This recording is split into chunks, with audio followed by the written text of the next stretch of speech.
Hello, hello. Thank you for coming out tonight and being a part of this wonderful hot topic that we're doing from the MBA program tonight. My name is Rashida Thornton.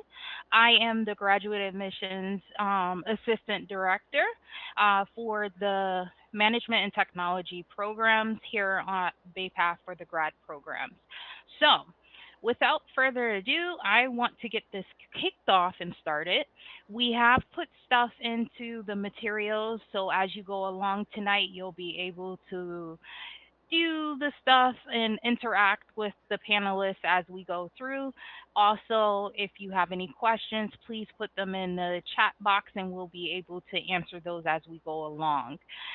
But I want to get started with entering in and bringing up a wonderful person that is here. Her name is Dr. Rosner, Lori Rosner. She is awesome. I've been working with her since I started at BayPath. She's also a BayPath alum. She is the assistant dean of the management and technology programs, whether it's here on campus, also online, as well as international.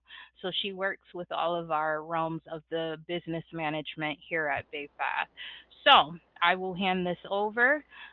If you guys have any follow up questions, you'll be able to reach out to myself and the staff on here as well. We also have an intern working with us through BayPath, so it shows you what we're doing as a whole in supporting our students. So we have Gina on here, and she's going to be awesome. So stop by the campus and visit us on Insul. She's there, she's smiling, and she's going into education. So we're very proud of her tonight here. So there you go. Welcome. Thank you so much, Rashida, for this wonderful, warm welcome and hosting this evening. We're just so pleased to be here. And Jenna, it's just so wonderful that you're co-hosting and being part of this with the internship. We're just so thankful to be here tonight and to talk about a topic that we all struggle with every single day, to be able to have more emotional intelligence. I actually graduated undergraduate at Baypath University and in the business program, and then onto the MBA program. And so, as you can see, there's a love of Baypath here and all the great things. And I'm just so thrilled to now be the new lead for the School of Management and Technology. And great things come for those through education, learning, and always looking to be curious. So, I'd love to introduce now Dr. Gina Moore, who is the program director for the DBA program, also program director for Quality Systems and Improvement Management for graduate and doctoral here at Baypath University. And I have the privilege of working with her. Her office is right across from mine and on these programs. So actually, Dr. Moore teaches this particular course where we have this embedded. So you're getting a class tonight. You're getting the information just like you were attending one of our classes. And I'll let Dr. Gina introduce another one of our amazing, brilliant professors as well. Yes, hi. And I will also add to that, I am a three-time graduate of BayPath. So there's definitely a love of BayPath tonight. And with that, I will introduce Professor Bethany Backer. Professor Backer is an adjunct faculty member who teaches within the MBA program, and she's also the assistant program coordinator for the program. Her current role is a commercial kitchen estimator at the $800 million company Singer Equipment. So thank you, Bethany, for being with us tonight and sharing your expertise. We are here to have an exciting evening, and we are going to talk about emotional intelligence and social styles and how those are the building blocks for leadership presence. So I'll start you off with letting you take a quick read of this quote. Thought this was very impactful for our session tonight because we will talk about getting to know ourselves a little bit better, which helps us get to learn about others and really gives us the strength and power that we need as leaders as we move on in our professional journeys. So I thought this was a really good quote to share as we kick off. And now I will cover the agenda. So again, welcome. We're so excited to join us for this insightful discussion this evening. We have two wonderful and interrelated topics. Like I said, the emotional intelligence and social styles. We hope you walk away from tonight with understanding of why emotional intelligence and social styles matter for leadership presence. We hope you grow in your own self-awareness tonight and gain some interpersonal insight and receive some actionable tools that you can take away with you from this webinar this evening that you can use as you move forward in your leadership journey and develop your leadership presence. So we will cover tonight an introduction to emotional intelligence by key theorist Daniel Goleman. We will talk about his 5 components of emotional intelligence, why emotional intelligence matters for leadership presence, and move into interpersonal dynamics. With that, we talk about Wilson Learning's social styles model, where we will then integrate the 2 frameworks and engage in some kind of role playing and activity to really apply some of what we're sharing tonight. So we leave some time at the end for questions and reflections. And we are happy to be here. And shall we begin? All right. Okay, everybody. Well, I'm really excited to be here with you all this evening. I just want to draw your attention really quick to your screens at the top right corner. There are some icons. Particular, there's a chat and a question icon. We welcome questions at any time. If you see anything that you want to put a question in, just at the bottom of your chat box, select organizer and panelist so we can all see them as they pop up and we can get to you promptly. But with that little bit of housekeeping aside, I am excited to talk to you guys about emotional intelligence tonight. I don't know if you have ever been to a meeting or had a conversation where you left feeling like I know exactly what was said and what I need to do, and then at the end of the day you go show your boss what you did and they say that's not what we talked about at the meeting, and it's like you're both speaking English but yet different languages, because emotional intelligence and knowing the people that you communicate with and how you communicate to really goes a long way in functional communication, especially in dynamic office environments when you're working with all kinds of communication styles. You want to move it forward. Perfect. So emotional intelligence is this really kind of calls the big key. It's all about awareness. It's being aware of who you're talking to, what their style is, being aware of your style, and like everything in life, your style comes with its own strengths and its own hinders, and the person that you're communicating with, their style comes with their own strengths and their own weaknesses, and we really need to learn how to leverage our strengths and how to pull back when we need to meet somebody else where they are. So it's about behavior. We're going to teach you some skills on how to identify these personality styles, how to know where to meet somebody, how to know when to play on your strengths in these communication styles, and we're really excited to dive a little bit forward into each individual style. All right. Thank you, Professor Bethany. So Daniel Goleman, he is known as a pioneer of emotional intelligence. He has a very popular book. It's actually just titled Emotional Intelligence, and it was introduced, I believe, in 1995. But he really kind of has this framework that there's 5 emotional competencies that really help shape leadership presence. So when you think about emotional intelligence, you think about self-awareness, kind of understanding yourself, what type of emotional triggers, what types of things trigger kind of that reaction or some type of a feeling in you, and how your mood may affect the environments that you're in. You also think about self-regulation.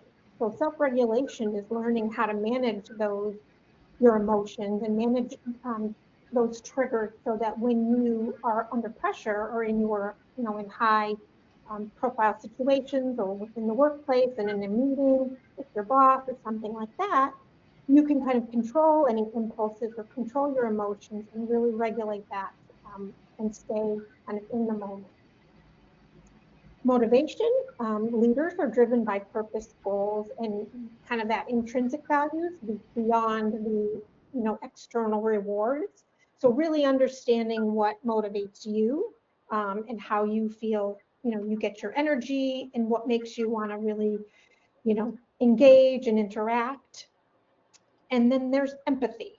So empathy is really understanding and putting yourself in somebody else's shoes. So really understanding the perspectives of others around you and being able to understand that in a way that can help you better, work with them, collaborate with them, and build that trusting and respectful relationship.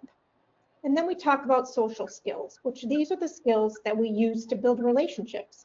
We use these skills to communicate with each other all the time. So we're always using our social skills every day. And, we navigate through conflict. So all of the time we're using social skills. And this webinar tonight will integrate that with emotional intelligence and help you kind of realize the different social skills, the social styles that you have, and how you can use that to better engage with other people.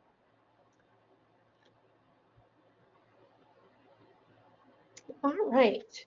So really, emotional intelligence matters for leadership presence because, again, leadership presence is how you show up. You want to bring yourself, confident, calm, and into meetings or into the workplace or into situations with others, and it's something that, leadership presence is also how you can influence others, how you bring yourself to the situation and others, and influence others, to maybe get on board with a change that you want to implement in your department or in the organization. So really important that you understand how you show up in meetings and kind of the approach or the style that you're giving off and how others are perceiving you. And that starts again with knowing yourself. So understanding yourself, knowing your strengths, again, knowing your triggers, and really building that self-awareness and that emotional regulation. It also has to do with understanding others. So how well can you read the room? Have you ever heard of that? Read the room that you're in? How well can you do that? How can you understand other people's perspectives? When you're reading the room, kind of taking cues from body language and things like that to kind of see how, other people are engaging. So understanding others obviously is a very important part of emotional intelligence. And this helps make us better communicators, more effective leaders. And then when you think about leadership impact, it's really strengthening performance and relationships. How are you making decisions? How are you building trust with your people? How are you having those difficult conversations or engaging in conflict and keeping it constructive? So all of these things, leaders demonstrate emotional intelligence. We all demonstrate a level of emotional intelligence. And it's how we use that and really adapt given the situation or environment that we're in that really makes us more effective. Bethany, Lori, Dr. Bethany and Dr. Lori, anything else to add? No, I think this is really, really all about perception.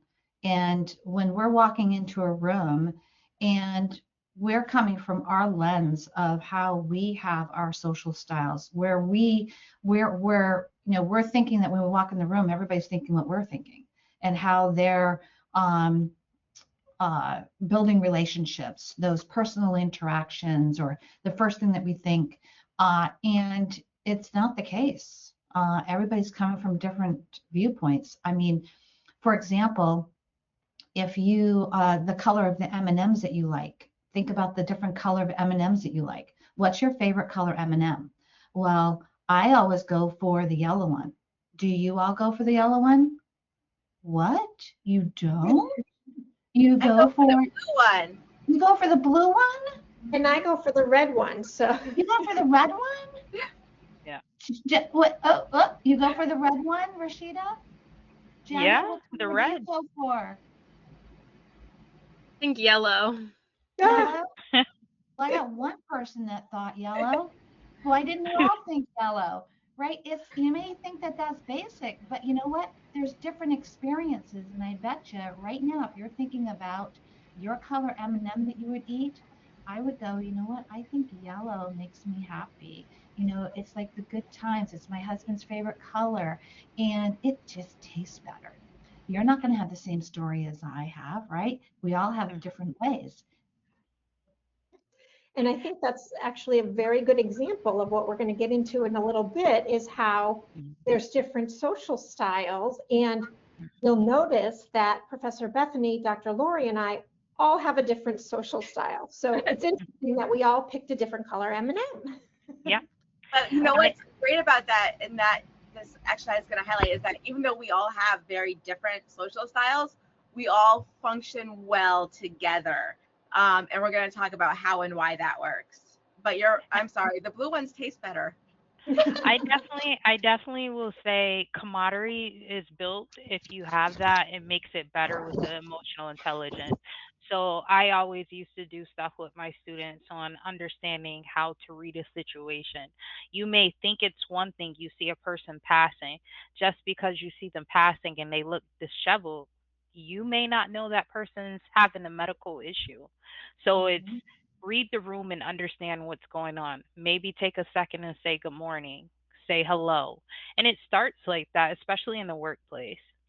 I love that, Rashida. And some things that we think of as like standard social interactions, for example, shaking hands, some people don't like, and you might read them as rude, or maybe they have an immune disorder and can't be exposed to germs. And so, or there's a religious reason why they don't shake hands. And all of those are very valid, and learning to understand and not, you know, not judge based on an interaction. It's a very hard, it's a very human thing to do, is to judge, but learning to be open and to explore with curiosity. And this all has to do with interpersonal dynamics between people. And you're absolutely right, Professor Bethany. We might not know what somebody else, what's going on with somebody else. So in that, you know, example of shaking hands, we should always assume positive intent and learn and seek to understand, because that will help us as we move forward in our relationships. So interpersonal dynamics are those communication, relationships, interactions between people, how we connect, how we respond to each other. And we can really use these in an effective way to build better relationships and collaborate. So exciting stuff. Basically, emotional intelligence improves our interpersonal dynamics because, as we just talked about, we're really seeking to understand others. We're paying attention to how we communicate and how we show up in the room. We're trying to understand what others need and how they need to be interacting or communicated with. And it improves our teamwork and cooperation, which in today's world, we all know that teamwork is critically important and collaboration is critically important to getting things done. Just like here tonight, we all have different social styles, and we worked really hard together to be able to bring this material to you. So with that, I'm going to have Dr. Lori talk a little bit about these social styles, and we'll work through an example as we go. Great. Thanks, Dr. Gina. Yeah, this is really something where it's that understanding and why people ask or begin to ask type of questions, or what their motivator, what their motivation is, or why they are concentrating in a certain area first as compared to another area that you may say, hey, this is the area that I think you should be concentrating on. But this all comes down to the different social styles that we have. And this is how we approach things and how we're thinking about things and different viewpoints. And thank goodness we're not all the same. This is what creates the dynamic and the synergy of all the things that we get to do together. So right here, we want you to think about analytical. Do you like lean into analytical, factual, logical? Oh, I see someone's already shaking their head. Cautious, need more information. Systematic, likes routine. Or are you a driver? You want results. Give me the results. Get to the point. Fast paced, decisive. Uh, or are you more amicable? You're supportive. You're cooperative. You're relationship oriented. Or are you more expressive, enthusiastic, creative, big picture? We're really looking at these axes. So, for example, assertiveness is the vertical axis. It's how we influence others. It's how we assert ourselves. It's how we describe the way um, we share our thoughts, our opinions, how we are processing our decisions, how we are the type of questions, how we start with what words that we use to ask questions. And it also is how we take action. It is how we display our emotional intelligence. And then on the horizontal axis, responsiveness, this is how we're going to express our emotion. It's going to describe the degree of emotion that we have because each one of these have a different level of emotion and how someone relates to others and say, boy, I don't express myself that strongly, or I am more, like I get excited, but um, maybe my boss doesn't think I'm really excited because I really am excited inside, but I'm not showing that I'm excited because it's not coming across that I'm excited. Uh, I had someone say to me, I know right now I'm more analytical. I know right now I'm not showing a whole lot of emotion, that I'm not really excited, but inside I am really excited. But they shared that information with me like this. But that's emotional intelligence, right? That's emotional intelligence because Sun Tzu says, the art of war, know thyself, and you will win and pearl 1,000 battles. And like Lao Tzu said earlier in the quotes that Dr. Gina had, was knowing others is intelligence, really knowing yourself is wisdom. So this is all about understanding your task directional responsiveness, your people directed responsiveness, and ask directed assertiveness or tell directed assertiveness. So, are you assertiveness that is dominance, the degree of which a person attempts to control a situation, thoughts, or others? Or is your responsive more sociably? It's outward display of emotions and feelings and building that relationship because the driver expressiveness and amicable and analytical all have different responses. And knowing yourself and which one you lean into, you may say, but I think I'm also this. There's going to be one that you really lean into. You may have some other expressions, but you're going to have one that you're going to lean into because this is learning social styles. In one of our other classes, MBA 500, we do actually a communication style matrix that we actually cross integrate with social styles, along with another factor that really brings together not only your social styles, but also how you communicate.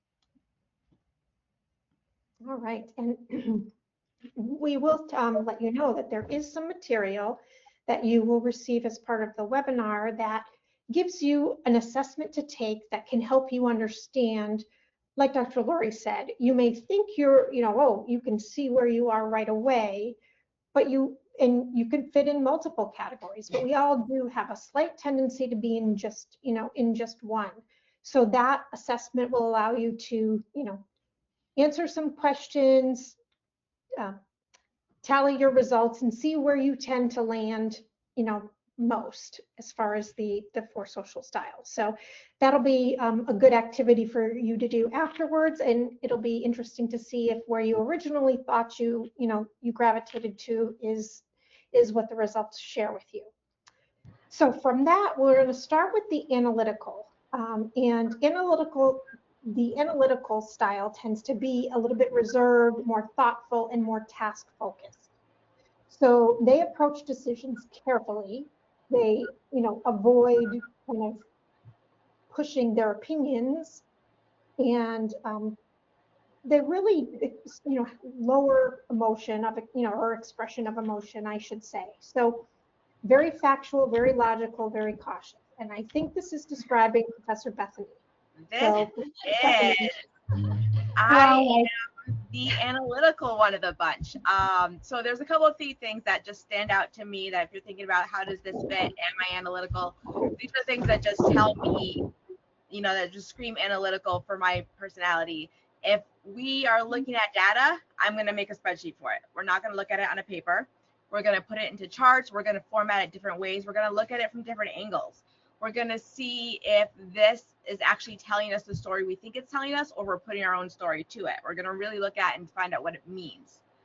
One of the things that also makes me analytical is I'm very much going to jump to devil's advocate. And if you're talking like six thinking hats, the black hat thinking, I'm going to look at what the downsides could be from A1. This is good because we need to look at downsides and we need to figure out ways to get around them.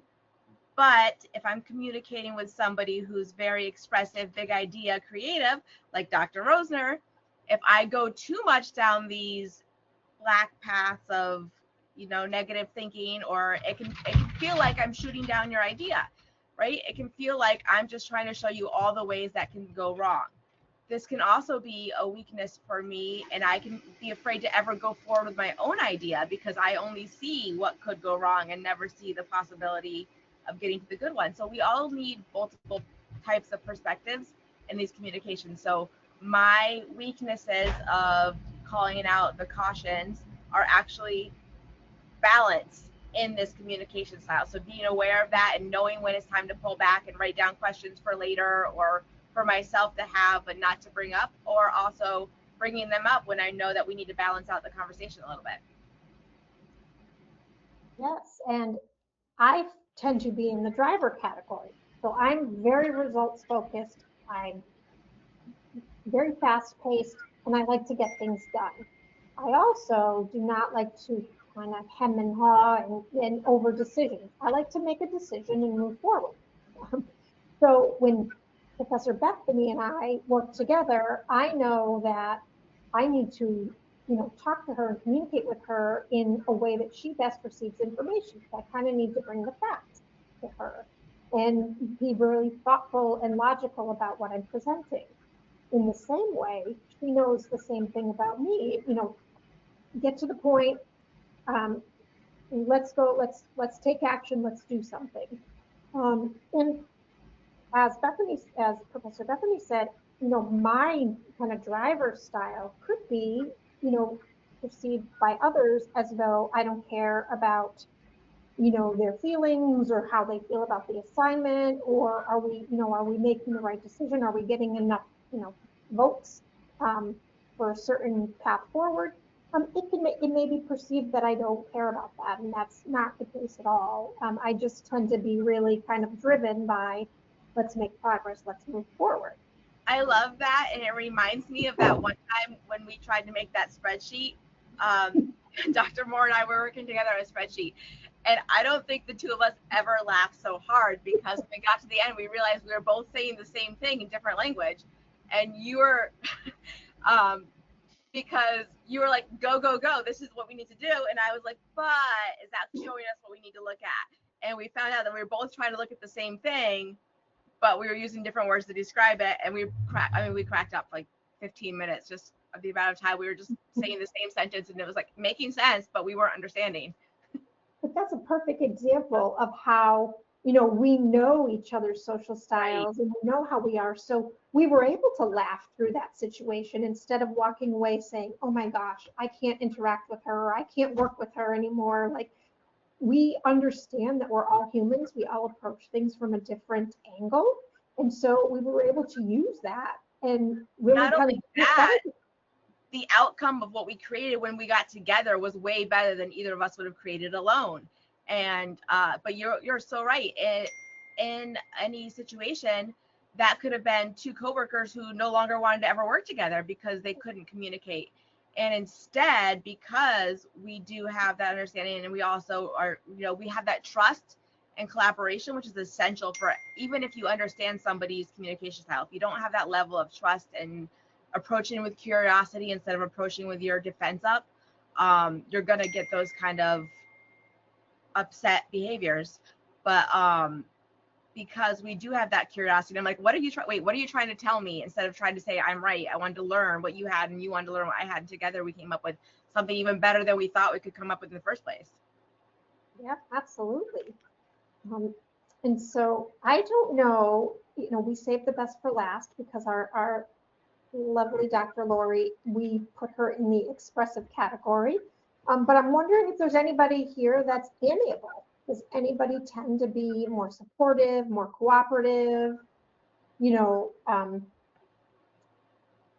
relationship focused? Um, Hmm. because is that Rashida, where would you see yourself in I this? think I think I'm a bit of both of the analytical and amicable because I have to read the room constantly on stuff, but I also have to make sure that what I'm doing is secure and the person feels secure in what we're doing. So I think that's where it becomes, whether it's a personal relationship, a professional, I'm going to take that time. And I think a great example of that was us doing the walkthrough, and I ran across campus. So it's like, I'm coming. And it's like, you would an average person get up and go do that or continue to talk? No, I'm going to get up and come to you and support you.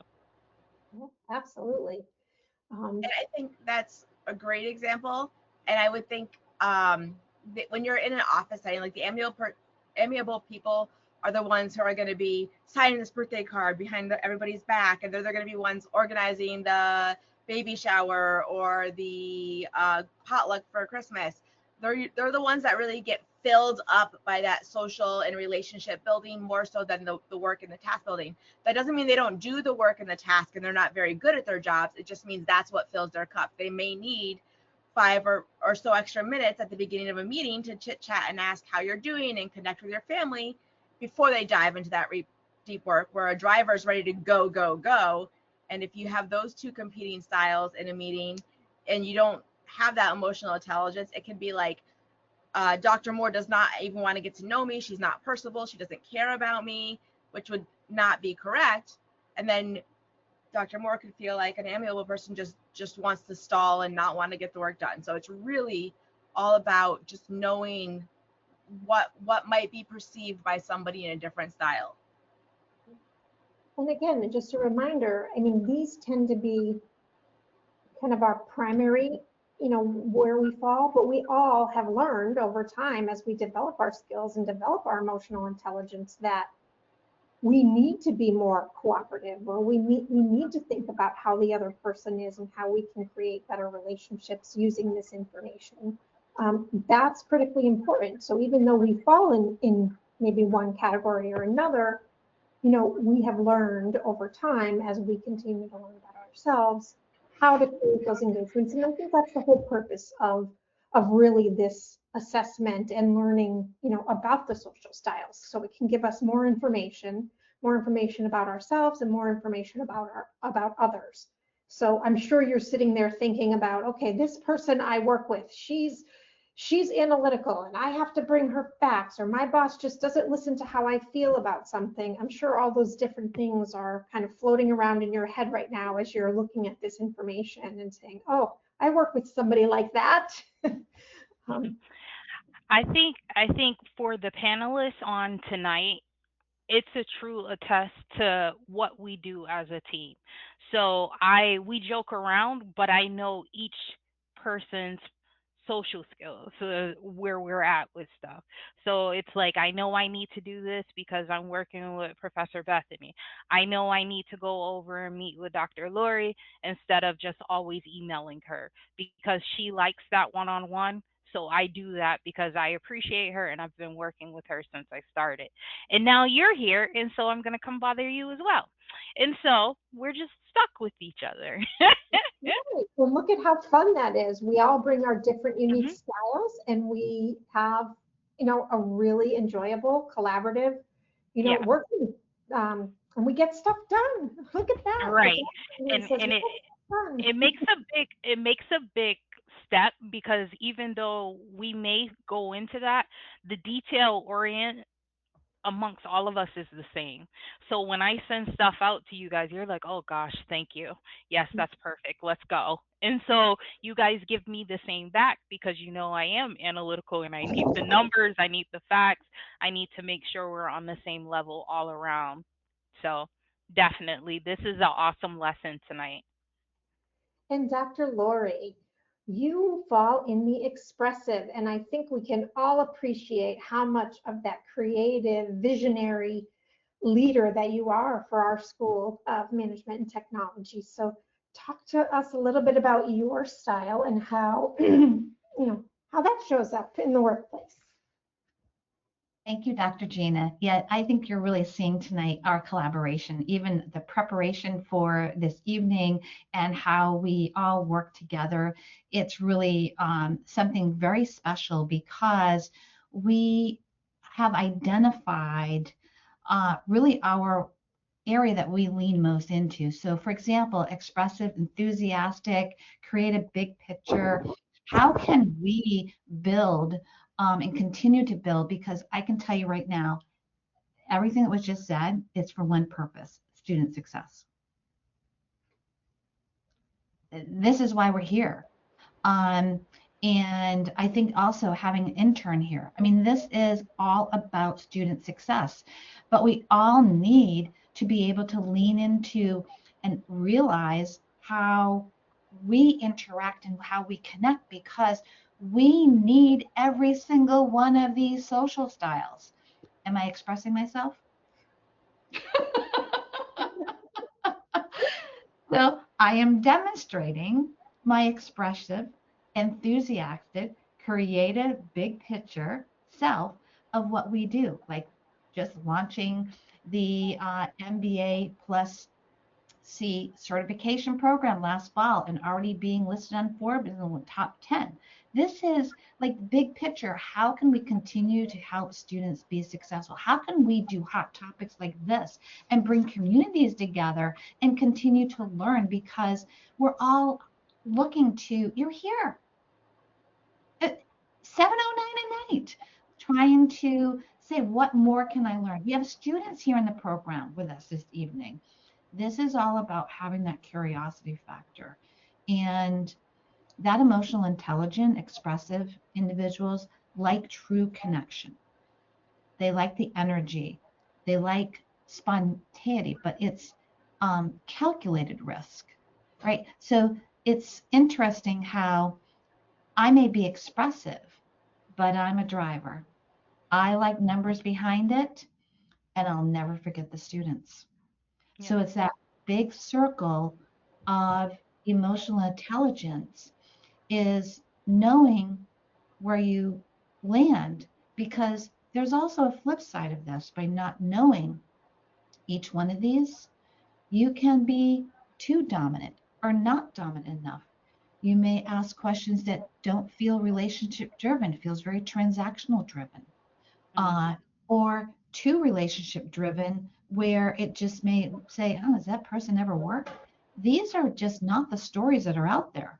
These are not stories that we're storying others. This is just the social styles. This is part of why it's important to learn theories, models, frameworks, practices, because you can identify how we're acting and how we're thinking and how we're going about because we're in a room. Reverse now is saying, oh my goodness, tomorrow you'll be in a room. Oh, there's a driver. Oh, there's an analytical. Oh, amicable. Oh, there's the expressionist. But don't be denied. Right behind them, there's other quadrants here that they're also going to lean on. Right. Professor Bethany. One of the things that you just reminded me of is that the great in this program, everybody who teaches is a practitioner. They're in the field, they're doing these things. But we all also have, I mean, three of the teachers are right here. We all have our own style. So we're hitting everybody's learning style in the MBA program because we're hitting all the communication styles.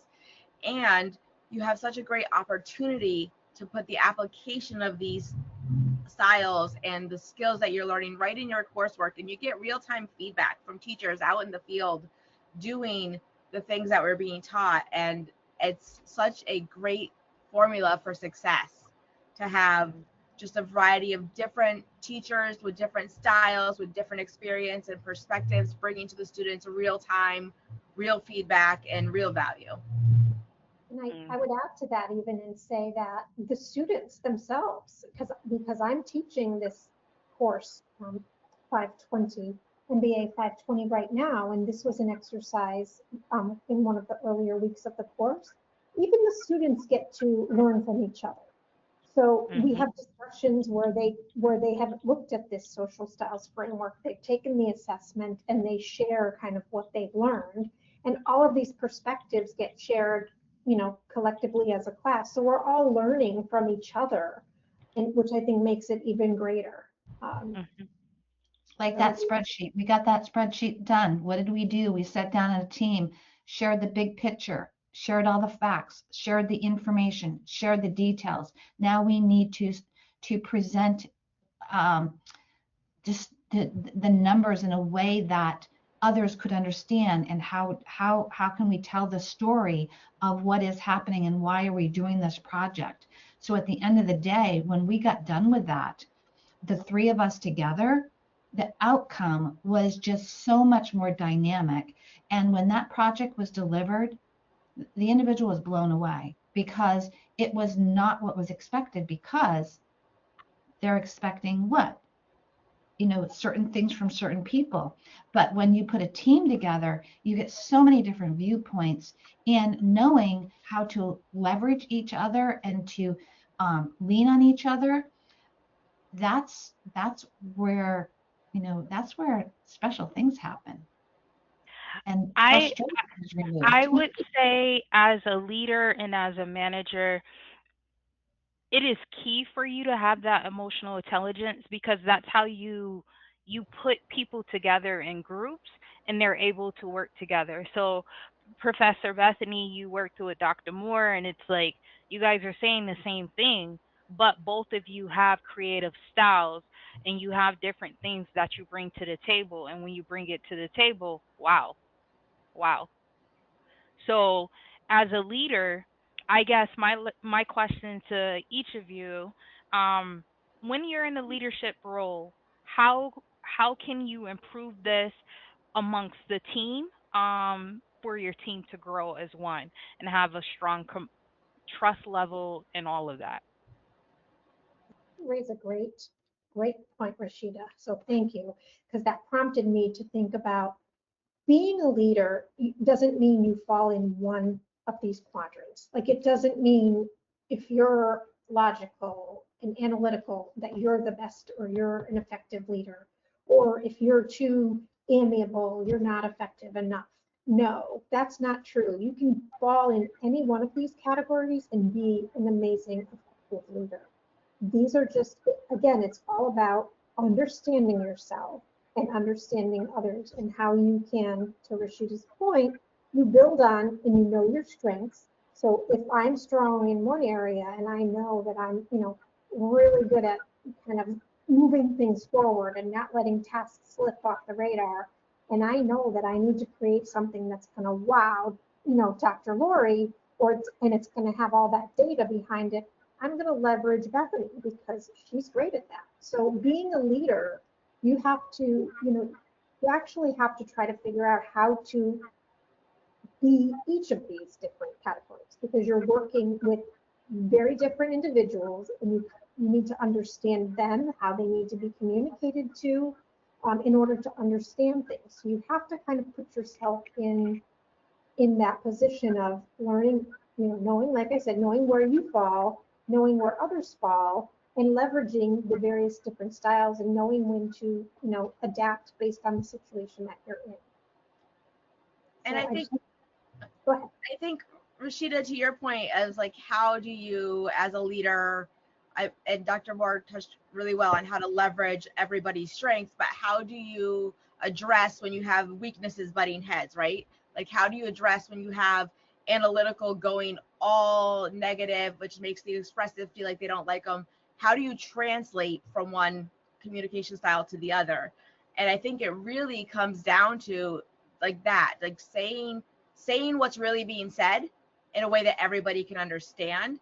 So I could be like, uh, Dr. Lori, I'm not saying your idea is not fantastic. I'm just concerned that we need to find ways to address these cautions or be aware so that if they do come up, we can pivot. And so leaders sometimes might have to take that role and say, what I'm hearing Dr. Moore say is she wants to start to have this ready by March 1st. And what I'm hearing Rashida say is she doesn't think that's possible. So what can we do to find something that's in the middle of those? And that's really where that leadership needs to come in, just make sure that everybody's hearing the same language. I think that goes into earlier what we were talking about is the different types of thinking. And in this program, we talk about de Bono, lateral and vertical thinking, where the thinking is really where it's linked to the communication quadrants in MBA 500, and then the social skill quadrants here for MBA 520.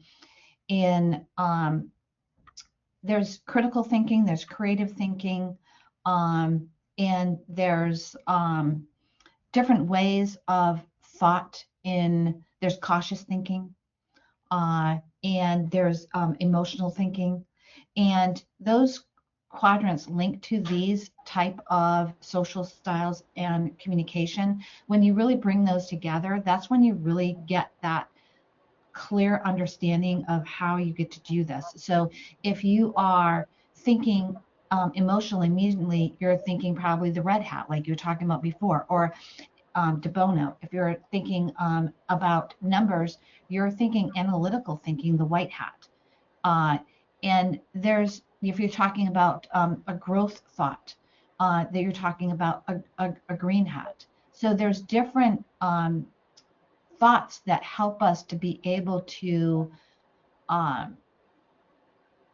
really connect with people, because it's about saying, this is what I'm concerned about, versus what we do here. If we get kind of like tongue-tied because the complex of the situation, we'll stop and pause and say, yes, and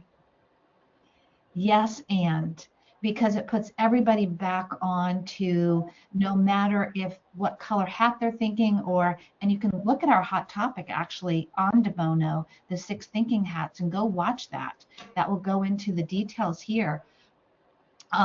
But that will allow everybody to kind of like have a level and go, yes, and. So we're building on each other, versus, putting a strain on our thinking, yes, and then people start listening also when you do yes, and. So we'll do that often around here as well.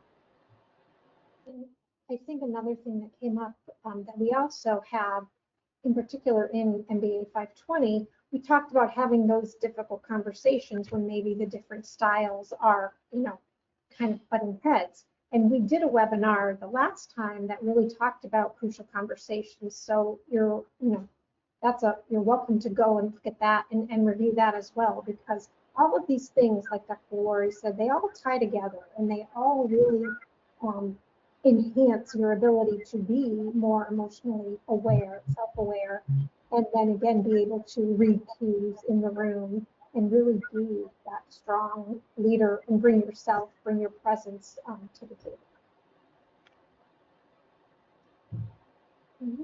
So integrating the frameworks. So we talked about emotional intelligence, and we talked about the social styles. And so emotional intelligence is the component that really enhances awareness. You understand yourself, your triggers, you recognize cues of others. So you're learning about how to put yourself in somebody else's shoes and really understand where they're coming from. The social styles provides the how. So it's a guide that you can use to learn how to adapt your style to meet a particular situation or a need of somebody that you're working with, or even your partner, or anybody, a best friend, any type of relationship that you have. These tools are all helpful for effective communication, and that can work in any relationship. And so by looking at emotional intelligence and becoming more aware of yourself and others, by understanding how to adapt your style to work better and collaborate better with others, they all kind of combine into that builds stronger trust, It strengthens your ability to influence, and it improves how you collaborate and work together better with others. So it builds that strong leadership presence. So these are really the building blocks to leadership presence. So with that, just give you a little bit of time to think, because we will, have to take any questions afterwards. Love to hear what you've learned about yourself through this. What, based on the information that we've shared, what might you do differently as you move forward? And how can you use these to drive change or to handle conflict better as you move forward? So take a pause and think about that for a minute.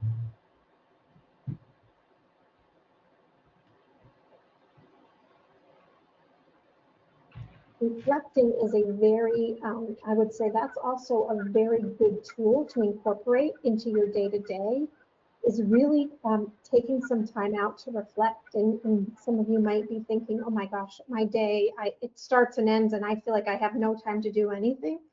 Even if you save yourself some time to reflect over the course of a week. I usually block some time on my calendar on a Friday and I say, I want to reflect on everything that's gone on this week and how did I do, what have I learned, and that sort of thing. So building some reflection in your, in your day or in your week can also help you kind of look back, because we all tend to be very fast paced in today's world. And so we have to take that pause sometimes and really see what lessons are we learning in our day-to-day interactions that can help us be more effective.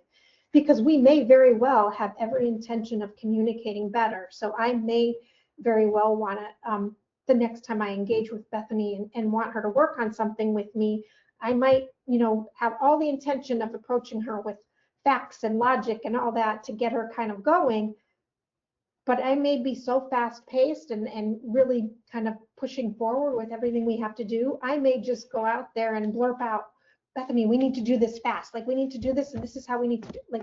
And so again, we're all running at fast pace and full speed ahead. So that reflection time can really help us kind of recharge and get back to where we want to be in terms of thoughtfulness and collaboration and really learning and being more effective in how we communicate.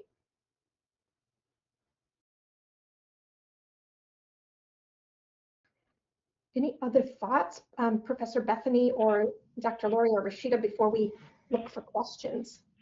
No, I think you covered it, but I would love to hear from our special guest that we have on. What did you take away from that tonight on here? I just learned a lot about the different styles and how they like impact your work, and like not even just your work, just like how you come off in the workplace. So it was very interesting to learn about, and I even like you said, when you're like, oh, you would think about like certain people that you've interacted with before. Like I was definitely thinking that. So yeah. Did you happen to see yourself in one particular category? I think I was definitely like the expressive one. I think that, but I feel like I'm also kind of a mix of them all, like in different situations. Yeah. Yeah. And I think that's, Jenna, is a great point, because sometimes what your role is and what your personality style depends on where you are and what you're doing. I know that my default style is very different when I'm in the classroom in a teacher role than when I'm at home playing with my 5-year-old, right? Like that's very Yeah. expressive and creative and big ideas and but so your personality style or your emotional index, it's not fixed, and knowing where you default in different situations as well can also be very helpful. Yeah. I think that is so important, because the one that you lean into most, if that is the biggest percentage of your day, and if that is not in alignment, it's going to be so frustrating for your career and your job, because if you're expressive and you're doing analytics all day long, that's going to drain your energy. And that is something just to be aware of in the sense of not only your social styles, but what is in alignment with your career path and the goals that you have, and what are the percentages of time that you are in each one of those quadrants. And I think that in itself is a great reflection.